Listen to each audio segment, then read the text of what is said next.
चलिए आज हम चैप्टर 3 पॉलीगन समझेंगे। क्लास 8 एनसीईआरटी का English medium.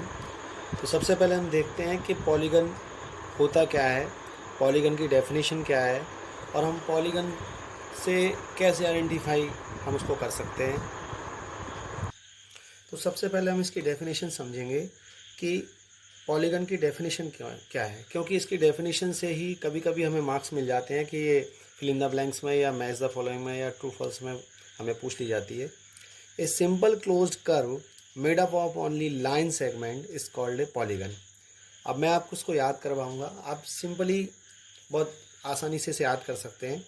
A simple closed curve, एक ऐसा कर्व जो क्लोज्ड है, सिंपल है, made up on off only line segment, जो सिर्फ लाइन सेगमेंट से बना है, उसे हम पॉलीगन कहते हैं। समझ में आया? A simple closed curve made up of only line segment is called a polygon. फिर से आप इसे याद करेंगे। A simple closed curve, curve कैसा है? क्लोज्ड है, सिंपल भी है, क्लोज्ड भी है, और बना किससे है? Made up of only line segment is called a polygon. अब हम देखते हैं कि कर्व सिंपल कैसे होगा और क्लोज कैसे होगा।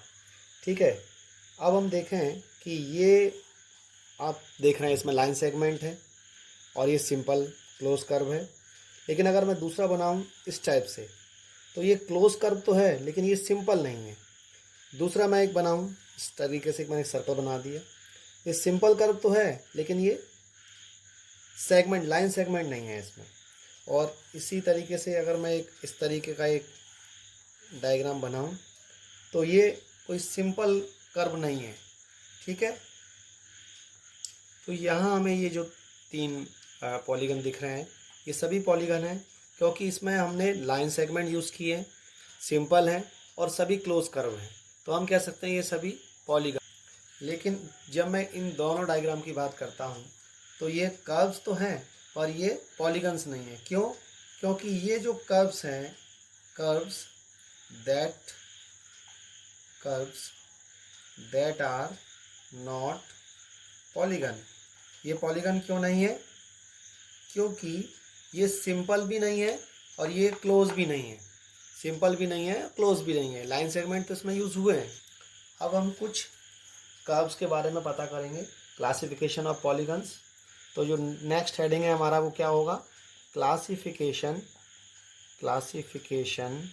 Of polygons. पॉलीगन्स का जो हम क्लासिफिकेशन करेंगे वो किस आधार पर करेंगे? उनका बेस क्या होगा? तो नंबर ऑफ साइड्स। जैसे अगर किसी पॉलीगन में नंबर ऑफ साइड 3 है, तो आप उसे क्या कहते हैं? ट्राइंगल। Try means 3। और आप उसका डायग्राम इस तरीके से बना सकते हैं, ऐसे बना सकते हैं या ऐसे भी बना सकते हैं, क्योंकि ट्रायंगल में 3 लाइन सेगमेंट का होना ज़रूरी है। उसका शेप कैसा भी हो सकता है। अगर किसी पॉलीगन की 4 साइड होंगी, यानी कोई पॉलीगन अगर 4 लाइन सेगमेंट से मिलकर बनता है, तो उसको हम कहते हैं क्वाड्रिलेटरल। अब वो क्वाड्रिलेटरल स्क्वायर होगा, रेक्टेंगल होगा, ट्रेपेजियम होगा, रोम्बस होगा, उसके बारे में हम आगे पढ़ेंगे। इसी तरीके से अगर कोई जो पॉलीगन है वो 5 साइडों वाला है, 1 2 3 4 5, तो पेंटागन होगा उसका नाम। अगर 6 साइडों वाला कोई पॉलीगन है तो उसका नाम होगा हेक्सागन। 7 साइड हैं तो हेप्टागन, और 8 साइड हैं तो ऑक्टागन। फिर से हम इसको रिपीट करेंगे। 3 में ट्राइंगल, 4 में क्वाड्रिलेटरल, 5 होंगी तो पेंटागन, 6 होंगी तो हेक्सागन, 7 हेप्टागन, 8 होंगी तो ऑक्टागन, 9 में आपका हो जाएगा नोनागन, और 10 में डेकागन। इसी तरीके से हम आगे बढ़ते जाएंगे। नेक्स्ट टॉपिक है हमारा डायगनल्स। डायगनल्स क्या होते हैं? मैं फॉर एग्जांपल एक यहाँ पर क्वाड्रिलेटरल ड्रॉ कर रहा हूँ। ABCD मैंने एक क्वाड्रिलेटरल ड्रॉ कर लिया। अभी मैं इसका नाम नहीं दे रहा हूँ कि ये रेक्टेंगल है या स्क्वायर है। अगर मैं इसके जो नॉन कॉन्सिक्यूटिव वर्टिसेज हैं, वर्टिसेज जानते हैं आप, ये जो 4 कॉर्नर आपको दिख रहे हैं क्वाड्रिलेटरल के, ये वर्टिसेज होते हैं। तो अगर मैं ये नॉन कॉन्सिक्यूटिव वर्टिसेस को ज्वाइन कर दूं, तो ये जो लाइन सेगमेंट मुझे मिलेगा AC एंड BD, इसको मैं कहूँगा डायगनल्स। अगर मैं एक ट्रायंगल की बात करूं, ये मेरे पास एक ट्रायंगल है ABC, क्या इसमें मैं डायगनल्स ड्रॉ कर सकता हूं? Can you imagine that? इसमें मैं डायगनल्स ड्रॉ नहीं कर सकता हूं। क्यों? क्योंकि जो डायगोनल का डेफिनेशन है वो कहती है कि diagonal is a line segment connecting two non consecutive vertices of a polygon.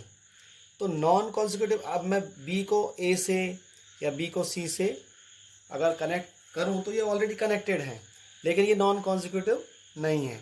चलिए इसकी डेफिनेशन देखते हैं। तो डायगोनल की डेफिनेशन होगी, a diagonal is a line segment.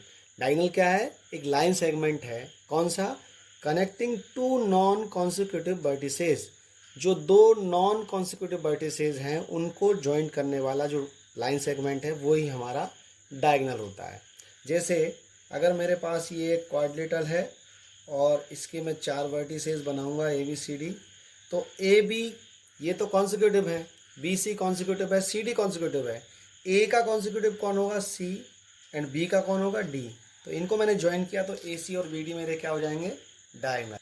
अब किसी पॉलीगन में कितने डायगोनल होंगे इसे आइडेंटिफाई करने का मेरे पास एक फॉर्मूला है, n(n-3/2)। n क्या है? Number of side. जितनी साइड है उस पॉलीगन में है वो n है। जैसे मान लीजिए मेरे पास एक ट्रायंगल है, ट्रायंगल में कितनी साइडें होती हैं? 1 2 3। तो n की वैल्यू मैं कितना रखूँगा? 3। यहाँ पर भी मुझे रखना है 3-3/2।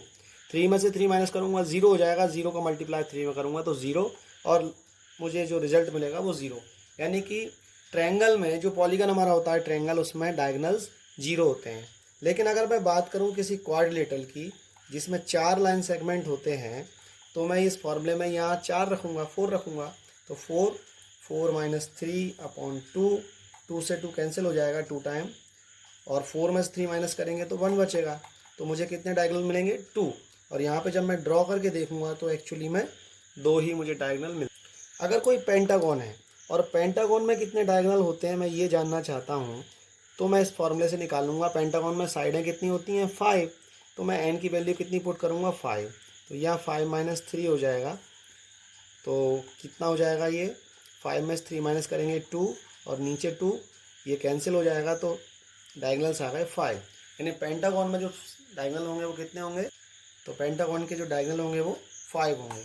अब अगर मैं बात करूँ हेक्सागन की, तो इसी फॉर्मूले से अगर मैं हेक्सागन के डायगोनल्स का नंबर फाइंड करना चाहूँ, हेक्सागन में यानी कि 6 साइड वाला पॉलीगन, तो 6 माइनस 3/2, ये 6 में से 3 माइनस करेंगे तो 3 बचेंगे, अपॉन में 2, 2 3 जा 6, और 3 3 जा जब 3 मल्टीप्लाई करेंगे तो 9। इसका मतलब है कि जो हेक्सागन होता है जिसमें 6 साइडें होती हैं तो उसके डायगोनल्स होंगे 9। नेक्स्ट वीडियो में हम कॉन्वेक्स एंड कॉनकेव पॉलीगन्स के बारे में पता करेंगे, रेगुलर और इरेगुलर पॉलीगन के बारे में पता करेंगे, और एक्सरसाइज 3.1 को हम सॉल्व करेंगे। तो चलिए फिर मिलते हैं नेक्स्ट वीडियो में।